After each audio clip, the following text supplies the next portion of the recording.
these two.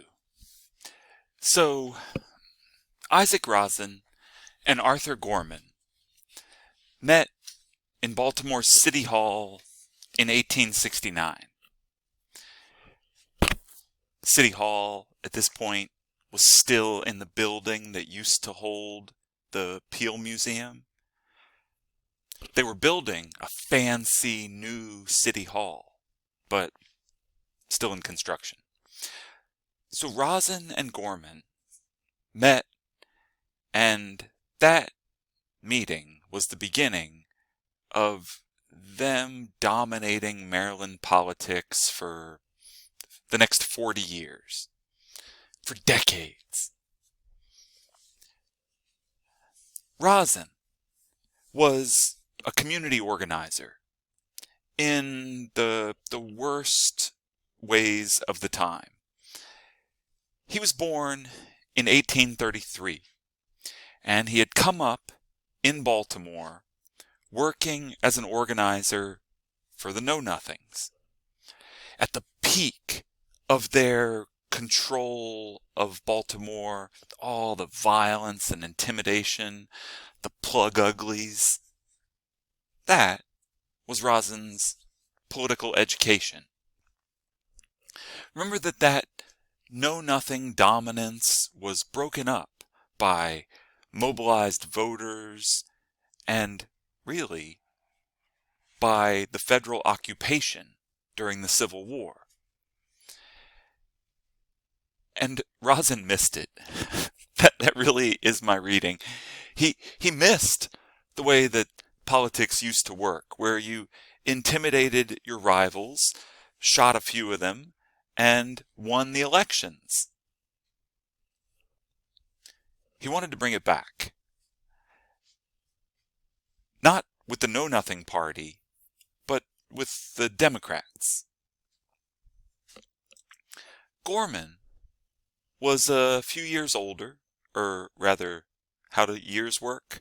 A few years younger than Rosen, born in 1839, and he had been interested in politics from the time he was a kid.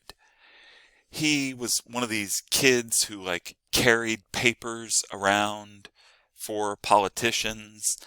He did this work in the U.S. Congress and for the Maryland government.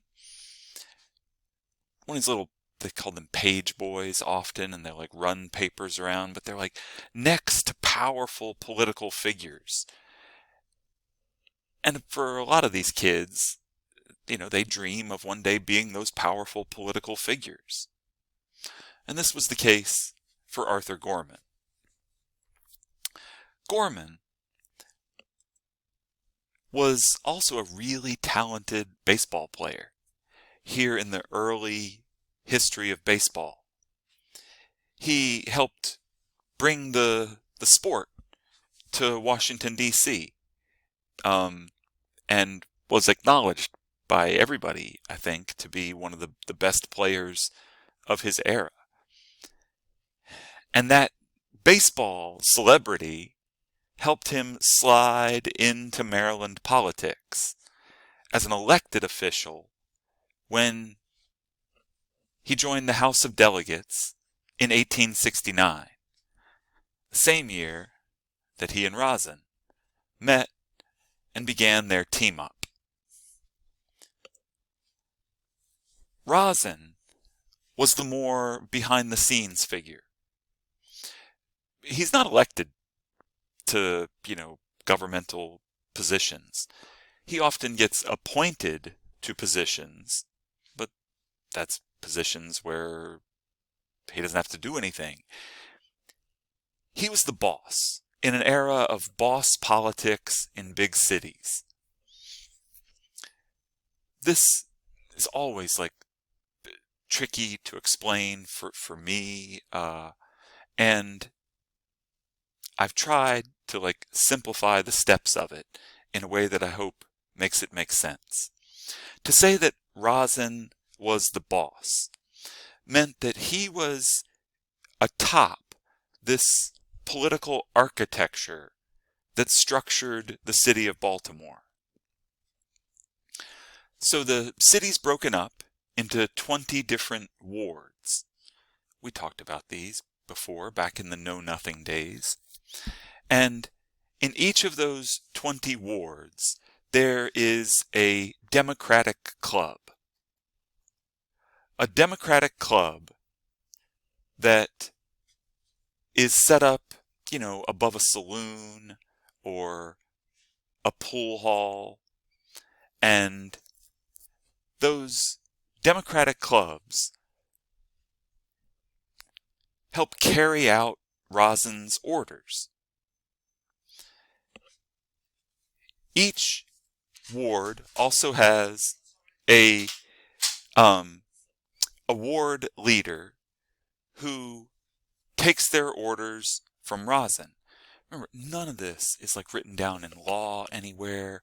It's just a system that functions to maintain power the way the boss wants it. So this means when the election approaches, the Democratic clubs, who are, tough guys, they get mobilized. They come out of their hangout, where they usually just hang out and drink and talk about how much they hate the Republicans. But now they come out of their club and they get on the streets and they start going around and hassling people before the election. People who they know might vote Republican, they want them to stay home.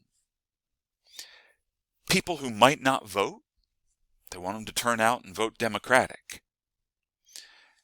Rosin gave all the ward leaders piles of cash, which was known as walking around money. If you ever heard the phrase walking around money, that this is where it originates, is from boss politics. So Rosin would give the ward leaders walking around money, and then they could use that money to get people turned out to vote. So you see there's like positive incentives on the one side, right? They can offer you cash. They can do things like, oh, your family doesn't have money for a turkey this Thanksgiving? The ward leader buys you a turkey. We'll